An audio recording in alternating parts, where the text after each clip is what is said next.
आप सभी को नमस्कार। उम्मीद करता हूँ कि आप अपने घर में इस कोविड महामारी से सुरक्षित हैं। चलिए आज की क्लास शुरू करते हैं। आज की क्लास में हम एप्लीकेशन ऑफ गाउसेस लॉ का तीसरा पार्ट पढ़ेंगे, जिसके अंदर हम गोलीय आकृति के कारण इलेक्ट्रिक फील्ड की वैल्यू कैलकुलेट करेंगे या डिराइव करेंगे। ठीक, इससे पहले हम अनंत रेखीय तार के कारण कर चुके हैं। पार्ट नंबर 2 में हमने सीट के कारण किया था और आज हम स्पेयर के कारण करेंगे। ठीक है, तो एप्लीकेशन नंबर 3 के पार्ट में भी 3 पार्ट हम डिस्कस करेंगे, जिसमें अपना है गोले के कारण विद्युत क्षेत्र। तो उसमें पहले हम पढ़ेंगे, देखिए कंडीशन सेम रहेगी और वो है समरूप आवेशित। अर्थात जो हम 3 कंडीशन पढ़ेंगे, एक गोलीय कोश के कारण, एक चालक गोले के कारण और एक अचालक गोले के कारण। तीनों में कंडीशन ये है कि अपना चाहे गोलीय कोश हो, चाहे चालक गोला हो या अचालक गोला हो, वो समान रूप से आवेशित होंगे। अर्थात उनके प्रत्येक पृष्ठीय क्षेत्रफल अल्पांश पर आवेश की मात्रा है वो समान रूप से वितरित होगी। ठीक है, तो अब हमारे पास में 3 कंडीशन कौन सी आएंगी। एक आएगी समरूप आवेशित गोलीय कोश के कारण विद्युत क्षेत्र, दूसरी आएगी समरूप आवेशित चालक गोले के कारण विद्युत क्षेत्र, और तीसरी है वो समरूप आवेशित अचालक गोले के कारण विद्युत क्षेत्र। ठीक है, तो चलिए नंबर 1 की बात करते हैं। तो पहला है समरूप आवेशित गोलीय कोश के कारण विद्युत क्षेत्र की तीव्रता, electric field intensity due to an uniformly charged spherical shell. ठीक, इसका ये आप डायग्राम देख रहे हैं, जिसमें ये अपना स्पेरिकल शेल है, जिस पर के ये चार्ज वितरित है, जिसको हमने प्लस से डिनोट किया है। इस पे क्यू चार्ज हर जगह वितरित है, तो टोटल चार्ज हो जाएगा समेशन क्यू। ठीक है, जिसको आप चाहे कैपिटल क्यू लिख दीजिए। इसके कारण आर दूरी पर स्थित पॉइंट पी पर हमें इलेक्ट्रिक फील्ड निकालना है। तो इस डायग्राम पे हम बाद में आते हैं, पहले इसका बेसिक समझते हैं। तो देखिए, मान लीजिए अपने पास में ये एक आवेशित गोलीय कोश है, जिसका सेंटर ये है। ठीक है, ये है वो इस गोलीय कोश की त्रिज्या है आर। अब हमें क्या करना है, इस गोलीय कोश के केंद्र से यहाँ से आर दूरी पर कोई पॉइंट पी लेना है और उस पर इसके कारण इलेक्ट्रिक फील्ड की इंटेंसिटी निकालनी है। तो अब देखिए, पी पॉइंट हम आर दूरी पर लेंगे, उसके लिए 3 कंडीशंस होंगी अपने पास में। कौन सी हो सकती हैं। एक तो यह हो सकती है कि वो पॉइंट पी है वो इस गोलीय कोश से बाहर हो कहीं पे भी। कंडीशन नंबर 1, ये आर दूरी पर ले लिया हमने, ये पॉइंट पी। कंडीशन नंबर 2 क्या हो सकती है कि ये पॉइंट पी है वो इस गोलीय कोश पर ही हो कहीं पे, मान लीजिए यहीं पर ही हो पॉइंट पी। तो एक कंडीशन हो गई, ये आर दूरी पर हमने पॉइंट पी लिया है। तीसरी कंडीशन यह बनती है कि ये पॉइंट पी है वो इस गोलीय कोश के अंदर ही कहीं स्थित हो, जैसे मान लीजिए यहीं पर स्थित हो, ये आर दूरी पर पॉइंट पी हो गया। ठीक है, हमने कंडीशन 3 ली है, नंबर 1 पे लिया है उसको लिख देते हैं P1, नंबर 2 पे P2 और नंबर 3 पे P3। ठीक है, अब देखिए P1 वाली कंडीशन क्या है। P1 के अंदर पॉइंट P है, वो कहाँ पर स्थित है, गोलीय कोश से बाहर, और दूरी R। तो यहाँ पे जो R है वो इस त्रिज्या से बड़ा है, तो R is greater than capital R। यही बना। नंबर 2 में देखिए, यहाँ पे पॉइंट P है वो गोलीय कोश की सतह पर स्थित है। इसका मतलब ये R और त्रिज्या क्या होगी, बराबर हो गई। कंडीशन नंबर 3 P3, यहाँ पे अपना जो पॉइंट P है वो गोलीय कोश के अंदर है। इसका मतलब ये जो दूरी R है वो इस त्रिज्या से छोटी, तो R is less than capital R। 3 condition बन गई कि हमें तो केवल इतना ही याद रखना है कि गोले के कारण हमेशा 3 कंडीशन बनती हैं।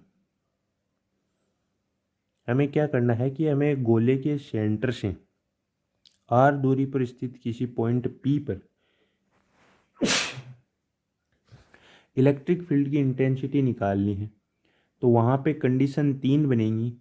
पहली कंडीशन कि पॉइंट P है वो गोले के बाहर कहीं स्थित हो, ठीक है। कंडीशन नंबर 2,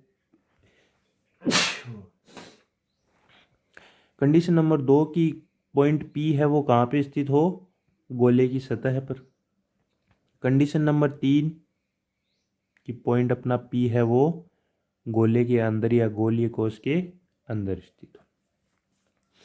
तो हमें 3 कंडीशन में इनके लिए इलेक्ट्रिक फील्ड की वैल्यू निकालनी होगी, क्योंकि ये अपना गाउसियन पृष्ठ है वो गोलाकार है, ठीक है।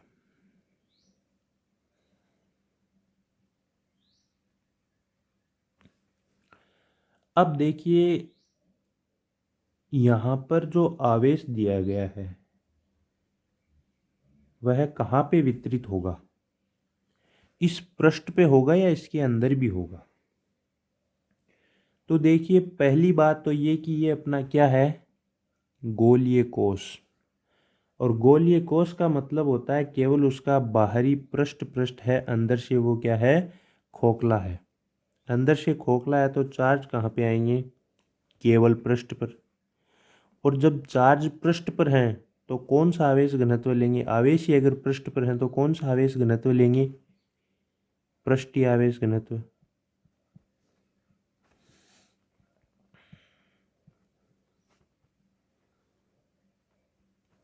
लिया। पृष्ठीय आवेश घनत्व क्या होता है, सिग्मा बराबर समेशन Q अपॉन A क्षेत्रफल। यहाँ पे देखिए Q आवेश इस पर पूरे पे वितरित है, तो इसके लिए टोटल चार्ज कितना हो जाएगा, समेशन Q। और वो हमने मान लिया कि टोटल चार्ज जिसको दिया है वो हमने दिया है कैपिटल Q, ठीक है। तो यहाँ से सिग्मा की वैल्यू क्या बनी, Q अपॉन A, यही बनी। A क्या है, एरिया। और गोले का एरिया क्या होता है, गोले का उसका पाई R, 4 पाई R स्क्वायर। तो सिग्मा की वैल्यू क्या बनी, Q अपॉन 4 पाई R स्क्वायर। एक तो ये याद रखना आप। कैसे आई मैंने बता दिया कि यहाँ पे केवल गोलीय कोश की बात की गई, इसका मतलब आवेश है वो इस कोश के पृष्ठ पर वितरित होगा। और जहाँ आवेश पृष्ठ पर होता है तो उसके लिए टर्म आती है पृष्ठ आवेश घनत्व सिग्मा, और वो होता है एप्सिलॉन Q अपॉन A, अर्थात capital Q by A। Area यहाँ पे गोले का है तो वो होता है 4 पाई R स्क्वायर। तो सिग्मा की वैल्यू क्या बनी, Q अपॉन 4 पाई R स्क्वायर। एक तो ये वैल्यू काम आएगी, इसको साइड में लिख लेते हैं पहले ही।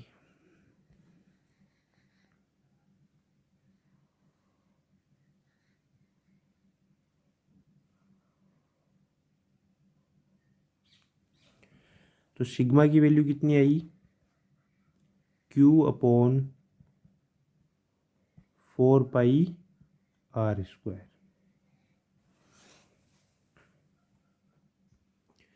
अगली बात है कि हमें इलेक्ट्रिक फील्ड की इंटेंसिटी निकालनी किस नियम से है, कौन से नियम से एप्लीकेशन चल रहे हैं अपने, गाउस के नियम के। तो गाउस के नियम से हमें इलेक्ट्रिक फील्ड इंटेंसिटी निकालनी है, तो उसका फॉर्मूला क्या होता है भाई, फ्लक्स वाला आएगा, फाई बराबर integration S E vector dot S vector summation Q upon epsilon not. यहाँ पे हमने समेशन Q को क्या माना है, capital Q upon epsilon naught. ये दो मोटी मोटी बात थी, पहले हमने साइड में लिख दी है और आपको अच्छे से बता दिया है। अब आगे यही काम आएगी, कहाँ पे कैसे काम आती है यही समझना है आपको। तो चलिए अब हम इस डायग्राम पे चलते हैं। ये अपना स्फेरिकल शेल है जिसका सेंटर O है, इससे R दूरी पर ये अपना पॉइंट P है, ठीक है। यहाँ पे हमें इलेक्ट्रिक फील्ड की इंटेंसिटी निकालनी है। तो हम क्या करेंगे, इस पॉइंट P पर इस O को सेंटर मानते हुए एक ये गोल, ये जो डैश वाला है ना, डॉट वाला है डैश वाला, ये हमने एक गाउसियन पृष्ठ मान लिया। ठीक है, अब देखिए एक प्रॉपर्टी होती है गोले की या गोलीय कोश की, कि इसके कारण इलेक्ट्रिक फील्ड की जो डायरेक्शन होती है वो क्या होती है, इसके पृष्ठ के लंबवत बाहर की तरफ ये होगी, क्योंकि यहाँ पे ये अंदर इसके चार्ज है, ये चाहे आप इसे सेंटर पे मानिए चाहे इसके अंदर मानिए, तो अंदर है तो वो इलेक्ट्रिक फील्ड की इंटेंसिटी है वो चारों तरफ निकलेगी, क्योंकि यहाँ पे जो सोर्स है वो क्या है, गोलाकार है। तो यहाँ पे जो इलेक्ट्रिक फील्ड की जो डायरेक्शन होगी वो क्या होगी, पृष्ठ के लंबवत, हर जगह पृष्ठ के लंबवत होगी, आप कहीं पे भी देख लेना चाहिए। ई वेक्टर इधर, ई वेक्टर इधर, ये ई वेक्टर इधर, हर जगह इस गोलीय पृष्ठ का ऐसा कोई भी आप अल्पांश ले लीजिए, वहाँ पे आपको इलेक्ट्रिक फील्ड की डायरेक्शन है वो इसके पृष्ठ के लंबवत बाहर की ओर मिलेगी, और वो उसको कौन सी दिशा बोलते हैं, त्रिज्यीय दिशा। बात करते हैं ds की। तो ds क्या है, अल्पांश लेते हैं हम, क्षेत्रफल अल्पांश, और उसकी डायरेक्शन क्या होती है, लंबवत बाहर की तरफ। आप इस पे वही अल्पांश कहीं पे भी ले लीजिए, उसकी डायरेक्शन भी किधर होगी, लंबवत बाहर की तरफ। आप जहाँ से ई की ले रहे हैं वहाँ से लेकर के भी देख लीजिए, वहाँ पे भी क्या होगी, डायरेक्शन बाहर की तरफ। तो इसका मतलब क्या हुआ कि यहाँ पे गोले के या इस गोलीय पृष्ठ के किसी भी क्षेत्रफल अल्पांश की बात कर लीजिए आप, ई और एस की जो डायरेक्शन है वो क्या होगी, सेम होगी, कोस 0 डिग्री वैल्यू बनेगी। ठीक है, ये बात भी क्लियर हुई है, मतलब ई और एस के बीच में 90 डिग्री का सवाल ही पैदा नहीं होता, एंगल बनेगा तो 0 डिग्री, क्योंकि दोनों हैं वो सेम डायरेक्शन में हमें प्राप्त होंगे। ठीक है, अब हम इस गोलीय कोश की जो अपनी पहली कंडीशन, 3 कंडीशन हमने बताई थी, उन तीनों के लिए हम चर्चा करते हैं। तो देखिए पहली कंडीशन में पॉइंट P है वो गोले के, इस गोलीय कोश के बाहर है r दूरी पर। तो यहाँ पे हम सेंटर से इस r त्रिज्या की एक गोलीय गाउसियन पृष्ठ की कल्पना कर लेंगे, जो ये डैश डैश दिया हुआ है। अगली कंडीशन हमने देखी थी कि ये पॉइंट P है वो इस गोलीय कोश की सतह पर ही हो। तो यहाँ पे जो r की वैल्यू आएगी वो ये आएगी, और ये क्या होगी, त्रिज्या के बराबर। इससे अगली कंडीशन देखी थी कि मान लीजिए ये पॉइंट P है वो अब गोलीय कोश के अंदर है और ये दूरी r है, तो ये r है वो इस कैपिटल R से कम है। तो इस 3 कंडीशन में हम इलेक्ट्रिक फील्ड इंटेंसिटी की वैल्यू इस गोलीय कोश के कारण गाउस के नियम से कैलकुलेट करेंगे। तो पहली जो कंडीशन दी हुई है उसे ही देखिए आप, कि O से r दूरी पर कोई पॉइंट P है, उस पॉइंट P पर हमें इलेक्ट्रिक फील्ड की इंटेंसिटी निकालनी है गाउस के नियम से। तो अब हम क्या करेंगे, इस पॉइंट P पर P से, है ना, इसको कंबाइन करते हुए इस O से जितनी दूरी पर r है ना, उसी त्रिज्या का एक गोलीय गाउसियन पृष्ठ बनाएंगे, क्योंकि गाउस के नियम के लिए बंद पृष्ठ तो होना अति आवश्यक है, यह बात बार बार दोहरा चुका हूँ। ठीक है, तो हमने ये गाउसियन पृष्ठ मान लिया। अब हम क्या करेंगे, देखिए पॉइंट P और O, इनके बीच की दूरी r, और इस गाउसियन पृष्ठ के प्रत्येक भाग पर ये दूरी O से कितनी रहेगी, r ही रहेगी। यहाँ पे भी r ही रहेगी, यहाँ पे भी r ही रहेगी, यहाँ पे भी r। इसका मतलब किसी भी क्षेत्रफल अल्पांश की बात कर लीजिए, इलेक्ट्रिक फील्ड इंटेंसिटी हर क्षेत्रफल पर समान प्राप्त होगी जितनी कि यहाँ पे P पे प्राप्त होगी। ठीक है, अब हम गाउस का नियम लगाते हैं इसके अंदर।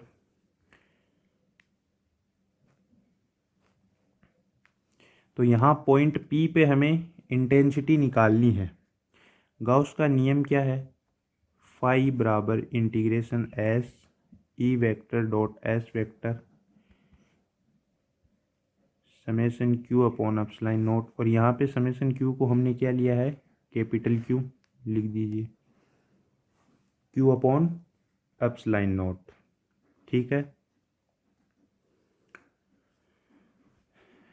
ई और एस की डायरेक्शन पता है आपको, हर क्षेत्रफल अल्पांश पर क्या होगी, सेम। तो यहाँ से क्या बनेगा, S E D S cos 0 degree Q upon epsilon naught, ये क्या बन गया, E D S Q upon epsilon naught, यही बना। ओके, आगे चलिए। फाई बराबर E integration S D S phi upon epsilon, E की वैल्यू तो सेम है तो ये तो इंटीग्रेशन से बाहर आ जाएगा। चेंज वैल्यू किसकी है, डी एस की, तो इसका इंटीग्रेशन कर देंगे टोटल सरफेस के कारण एस के लिए। देखिए टोटल सरफेस क्या है, यहाँ से ये टोटल सरफेस क्या है, गोलीय पृष्ठ, और गोलीय पृष्ठ का क्षेत्रफल कितना होता है, 4πr²। तो फाई बराबर ई इंटू 4πr² बराबर क्यू अपॉन एप्सिलॉन नॉट, क्योंकि यहाँ पे जो इंटीग्रेशन एस डी एस है वो क्या होगा, 4πr²। ठीक है, क्योंकि अपना जो पृष्ठ है वो गोलीय पृष्ठ है और उसके पूरे का क्षेत्रफल करना है हमें, तो इसका मतलब क्या है, पूरे गोलीय पृष्ठ का क्षेत्रफल, तो गोले का क्षेत्रफल 4πr², ये वैल्यू अपनी यहाँ पे आ गई। ठीक है,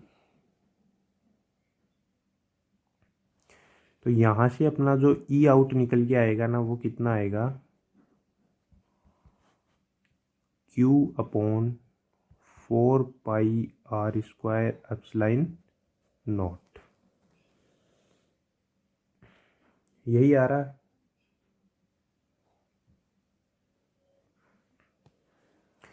ई आउट की वैल्यू हमें प्राप्त हो गई, जो हमें Q upon 4πr² epsilon not प्राप्त हुई है। ठीक है, अब देखिए थोड़ा सा पीछे चलते हैं। क्या चलते हैं कि हमने चैप्टर नंबर 1 में पढ़ा था electric field due two point charge. क्या पढ़ा था, electric field due two point charge. क्या था वो, E equals to Q 4πε0 r², यही था। क्या यही की यही कंडीशन ये वाली है, अरे सेम है या नहीं है, सेम ही है। इसका मतलब ये हुआ कि अगर हमें एक गोलीय कोश के कारण इलेक्ट्रिक फील्ड की इंटेंसिटी निकालनी है और उसमें कंडीशन है कि जिस पॉइंट पर निकालनी है वो पॉइंट क्या है, उस गोलीय पृष्ठ के बाहर क्या है, ये अपना गोलीय पृष्ठ है, इससे r दूरी पर यहाँ पे पॉइंट P है, इस पर निकालना है हमें। ठीक है, तो इसका मतलब ये हुआ कि अब ये जो अंदर वाला गोलीय कोश है ना, ये चार्ज इस प्रकार से बिहेव करेगा कि मान ऐसे हमें प्रतीत हो रहा है कि ये सारा का सारा चार्ज कहाँ पर स्थित है भाई, इस पॉइंट O पर स्थित है, और इस पॉइंट O पर अपना पॉइंट चार्ज है, जिससे r दूरी पर हमें इलेक्ट्रिक फील्ड की इंटेंसिटी प्राप्त होती है Q अपॉन 4πε0 r², और वही की वही हमें यहाँ प्राप्त हो रही है। इसका मतलब कंडीशन तो इस फॉर्मूले के हिसाब से देखिए तो यहाँ पे जो हमने कंडीशन ली है वो यही लगता है कि गोलीय कोश का जो सारा आवेश है वो उसके सेंटर पर स्थित है। तो ये मैंने आपको एक छोटा सा कंपैरिजन करके बताया है, ये हमें एक्चुअली में इसका परिमाण प्राप्त होता है। ठीक है, ओके।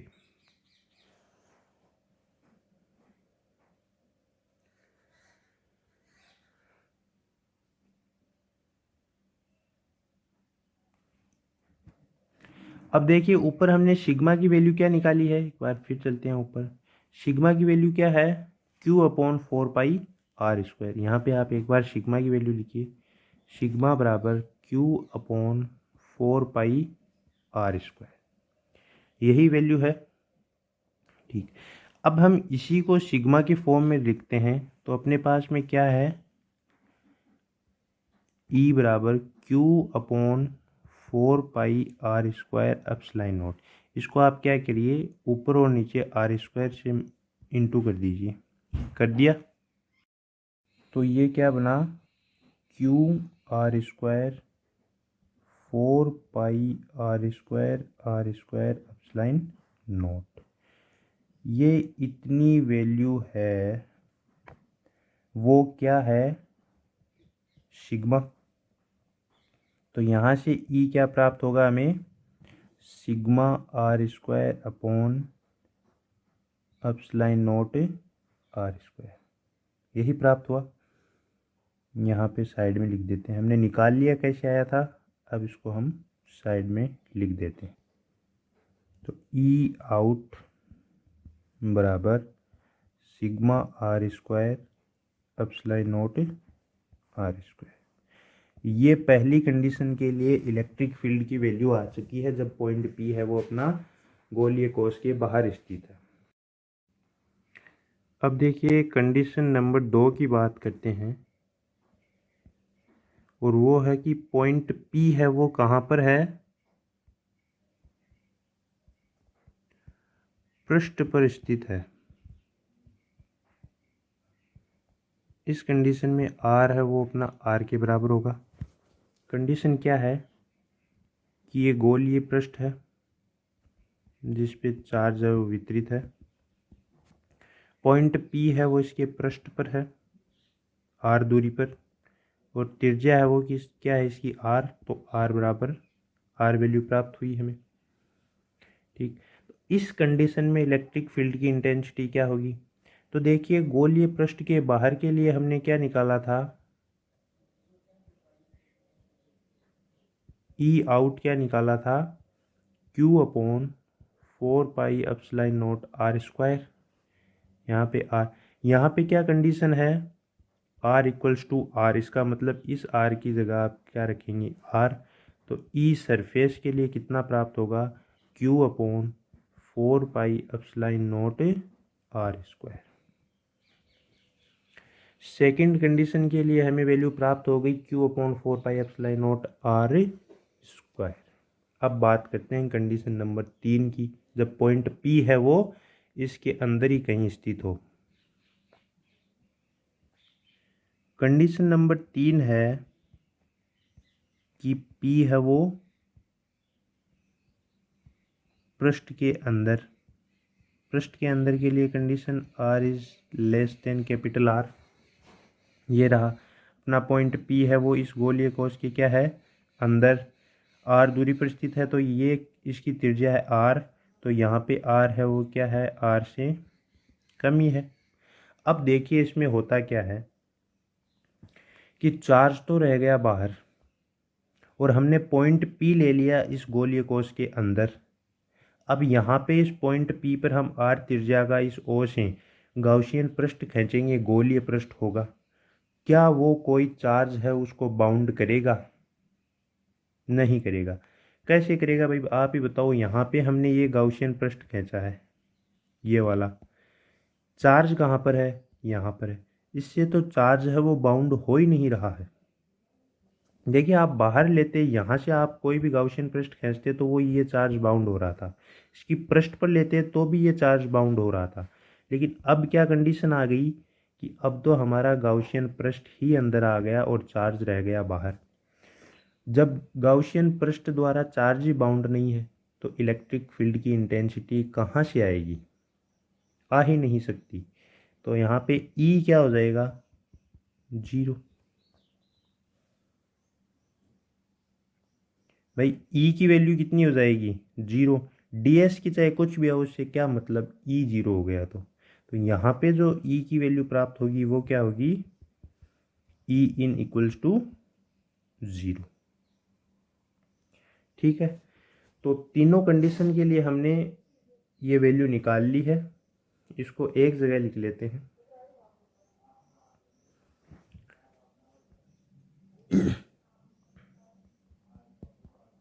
कंडीशन नंबर 1, जब आर है वो गोलीय कोश से बाहर है तो इसके लिए वैल्यू आएगी ई आउट बराबर Q upon 4 pi epsilon naught R square, या सिग्मा के रूप में लिखें तो sigma R square upon epsilon naught R square. Condition number 2, जब पॉइंट पी है वो पृष्ठ पर हो तो ई सरफेस बराबर Q upon 4 pi epsilon naught R square, और सिग्मा की फॉर्म में लिखें तो सिग्मा अपॉन एप्सिलॉन नॉट हो जाएगा। Number 3, R is less than R, तो यहाँ पे जो ई इन आएगा वो 0। तीनों की तीनों वैल्यू आपके सामने है। गोलीय कोश के कारण इलेक्ट्रिक फील्ड क्या क्या प्राप्त होता है। ठीक, अब इन्हीं कंडीशन को लेकर के एक ग्राफ ड्रॉ करते हैं।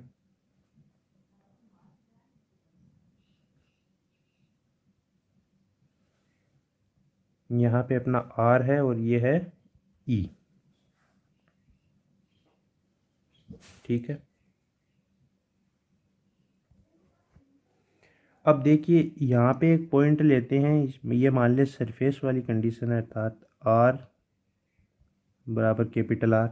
तो इससे पहले कंडीशन क्या होगी, आर इज स्मॉल आर, और इसके आगे आर इज कैपिटल आर, क्योंकि आर की वैल्यू है वो इस लाइन पे आगे की तरफ बढ़ रही है।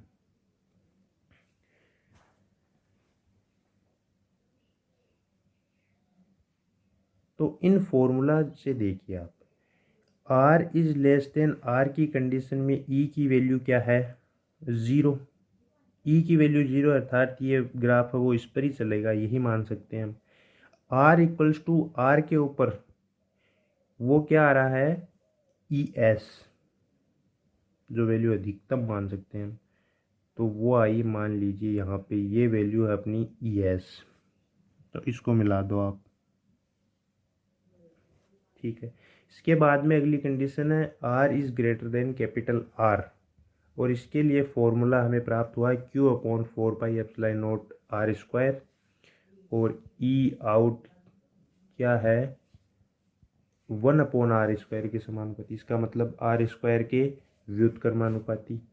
व्युत्क्रमानुपाती का ग्राफ ये वाला हो गया। तो ये तो ग्राफ किसके लिए है, ई आउट के लिए, ये है ई सरफेस के लिए, और ये है ई इन के लिए, जो क्या प्राप्त हो रहा है, 0। तो ऐसा ग्राफ अपना ड्रॉ होता है इन तीनों कंडीशन के लिए। तो गोलीय कोश के लिए हमने देख लिया कि जब पॉइंट पी है वो बाहर हो तो Q upon 4 pi epsilon naught R square, पृष्ठ पर हो तो Q upon 4 pi epsilon naught capital R square, और अंदर हो तो 0। अब कंडीशन नंबर 2 पर चलते हैं, जो अपना पार्ट नंबर 2 है उस पर। अपना अगला पार्ट नंबर बी है, वो है समरूप आवेशित चालक गोले के कारण विद्युत क्षेत्र, that electric field intensity due to uniformly charged conducting sphere। ठीक, अब देखिए मैं आपको पहले ही बता दूं कि आवेशित चालक गोला है वो एज ए गोलीय कोश ही होता है। कैसे होता है इसी को समझेंगे, बाकी तो इसमें कुछ समझना है नहीं, क्योंकि हमने यही बता दिया कि चालक गोला है वो गोलीय कोश जैसा होता है। इसका मतलब जो भी इलेक्ट्रिक फील्ड की इंटेंसिटी तीनों कंडीशन में निकालेंगे वो क्या होगी, सेम होगी गोलीय कोश के। तो बस इतना समझते हैं कि गोलीय कोश कैसे होता है। देखिए पहले हम बात करते हैं,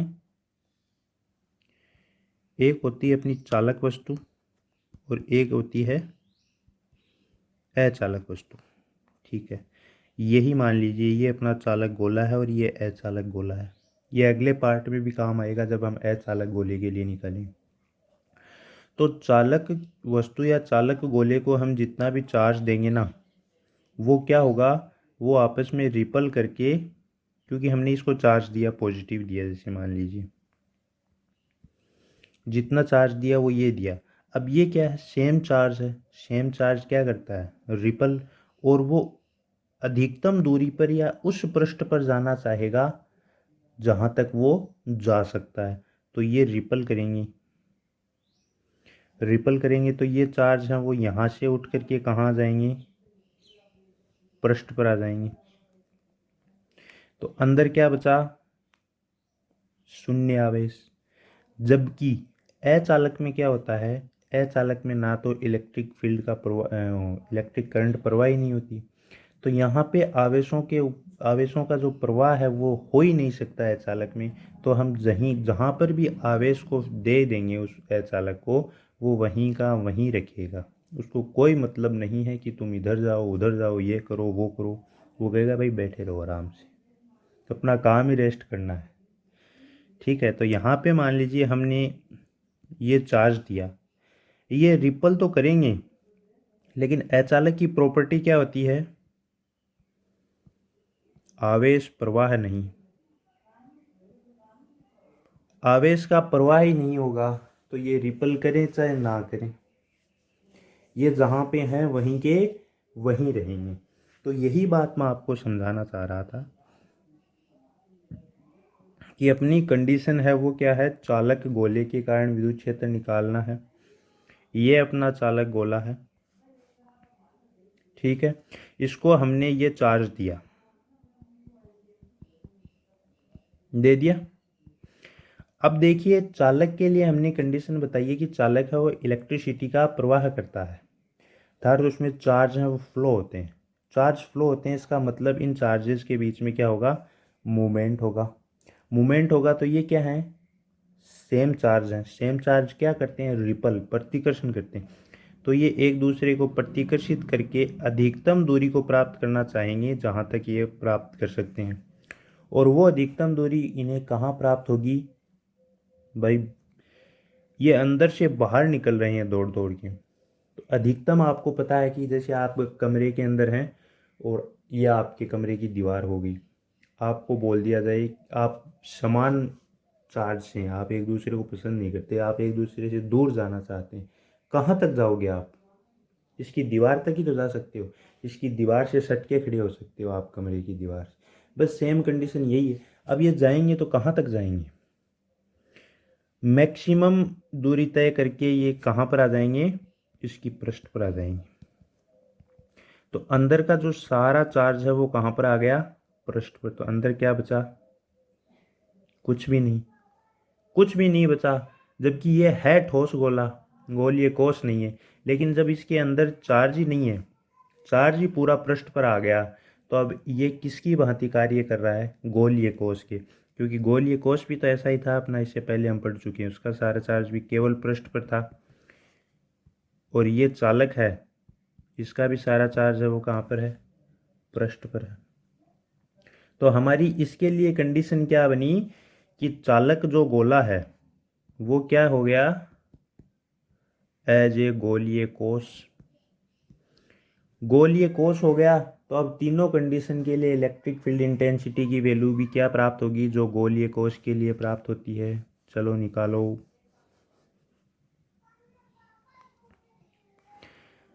ये रहा अपना, जिसको हमने क्यू चार्ज दे रखा है, ये आवेशित गोला है, ठीक है। ये इसका सेंटर ओ है, इससे आर दूरी पर पॉइंट पी पर इलेक्ट्रिक फील्ड इंटेंसिटी निकालनी है। कंडीशन वही तीन की तीन रहेंगी। कंडीशन नंबर एक, जब पॉइंट पी है वो गोले से बाहर हो। कंडीशन नंबर दो, जब पॉइंट पी है वो इस पर स्थित हो, सतह पर। नंबर तीन, जब गोले के अंदर। तो यहाँ पे कंडीशन है वो R is greater than R, R equals to R, और ये है वो R is less than R, क्योंकि अपनी त्रिज्या कितनी है, आर, ठीक है। तीनों कंडीशन के लिए इलेक्ट्रिक फील्ड की वैल्यू वही आएगी जो गोलीय कोश के लिए आई थी। तो क्या क्या आएगी, कंडीशन नंबर एक, R is greater than R, अर्थात पॉइंट पी है वो गोले के बाहर स्थित हो। तो E out equals to Q upon 4 pi epsilon naught R square. Condition number दो, R equals to R, E surface बराबर Q upon 4 pi epsilon naught capital R square. और condition number 3 R is less than R, अर्थात गोले के अंदर क्या होगा, 0। यही वहाँ पे आई थी। 3 कंडीशन आ गई, तीनों के लिए हमें इलेक्ट्रिक फील्ड की वैल्यू प्राप्त हो गई। तो आपको केवल डेरिवेशन है वो गोलीय कोष का आना चाहिए। चालक गोले के लिए आपको सेम टू सेम वही डेरिवेशन लिखना है, बस थोड़ी सी थ्योरी चेंज करनी है जो मैंने आपको बता दी। कि देखिए सर, चालक जो गोला है उसको हम जितने पे चार्ज देंगे, चालक की प्रॉपर्टी होती है इलेक्ट्रिक करंट का प्रवाह करना, अर्थात इसमें चालक जो चार्ज हैं वो मूवमेंट कर सकते हैं चालक में। तो अब ये क्या करेंगे, सेम प्रकृति के हैं तो एक दूसरे को रिपल करेंगे, रिपल करके ये कहाँ पे आ जाएंगे, पृष्ठ पर आ जाएंगे। जब सारा चार्ज ही पृष्ठ पर आ जाएगा तो अंदर क्या बचा, कुछ भी तो नहीं बचा। कुछ भी नहीं बचा तो ये चालक गोला क्या बन गया, गोलीय कोष। और चूंकि ये गोलीय कोष बन गया तो अब हम इसके लिए इलेक्ट्रिक फील्ड की वैल्यू तीनों कंडीशन के लिए उसी प्रकार ड्राइव करेंगे जिस प्रकार हम गोलीय कोष के लिए कर चुके हैं। तो डेरिवेशन सेम आएगा। एग्जाम में आपसे आपके लिए कोई सा भी आ जाए, गोलीय कोष का आता है तो भी जो ऊपर डेरिवेशन किया है वो लिखना है, चालक गोले के लिए आ जाता है तो भी वही डेरिवेशन लिखना है जो ऊपर किया है। ठीक है। ग्राफ की बात करें तो ग्राफ भी सेम टू सेम होगा, ये वाला, क्योंकि हमें वैल्यू ही सेम टू सेम प्राप्त हुई है। तो E in 0 R equals to R पर ES मैक्सिमम प्राप्त होता है। जैसे जैसे R बढ़ेगा अर्थात R is greater than capital R, तो उसके लिए इन्वर्सली प्रोपोर्शनल है R, तो यहाँ पे इन्वर्सली प्रोपोर्शनल वाला ग्राफ आ जाएगा। ठीक है। तो आज की क्लास काफ़ी लंबी हो गई है तो हम इतना ही लेते हैं। इसका जो पार्ट नंबर 3 है, अचालक गोले के कारण इलेक्ट्रिक फील्ड इंटेंसिटी, वो हम मेरे हिसाब से अगली क्लास में पढ़ेंगे तो ज़्यादा अच्छा रहेगा, क्योंकि उसके साथ में आपकी बोर्ड की बुक में ये 2-4 न्यूमेरिकल दिए हुए हैं वो भी उसी के साथ में कंबाइन कर देंगे। तो अगले पार्ट के साथ मिलते हैं अगली क्लास में, तब तक के लिए नमस्कार।